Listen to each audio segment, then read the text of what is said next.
Κύριε Αρναούτογλου, καλημέρα στο Δημοτικό Ραδιόφωνο Όμορφη Πόλη, καλημέρα σε όλους τους στρατιώτες και τις στρατιώτες, καλημέρα σε όλους τους Έλληνες που σας ακούνε και μας ακούνε. Ο Δέλτας Νόμας του, συνεχίζοντας την παράδοσή του, μας στέλνει στους αποστράτους την πάντα της στρατιωτικής μουσικής να μας πει και φέτος τα κάλαντα. Το ίδιο θα γίνει και στις 31 Δεκεμβρίου.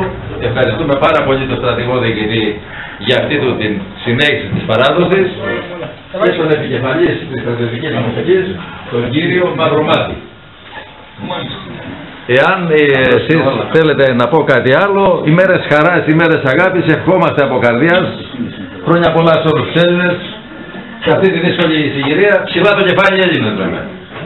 Είμαστε έτοιμοι, η χοροδία είναι έτοιμη να σας πει τα κάλαντα. Και εμείς είμαστε έτοιμοι να την ακούσουμε μαζί με όλους τους ακροατές μας. Εδώ δίνω εγώ το σιλιάνο, του δίνω ο αρχιμουσικός. Ωραία, ωραία.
Ερμηνεύοντας τα συναισθήματα όλων των συναδέλφων μου, όλων των βαθμών των τελεχών των Εναποστρατεία, ευχόμαστε σε όλους τους Έλληνες, σε όλη την κοινωνία της Ξάνθης, χρόνια πολλά, με αγάπη, ειρηνικά και καλή χρονιά.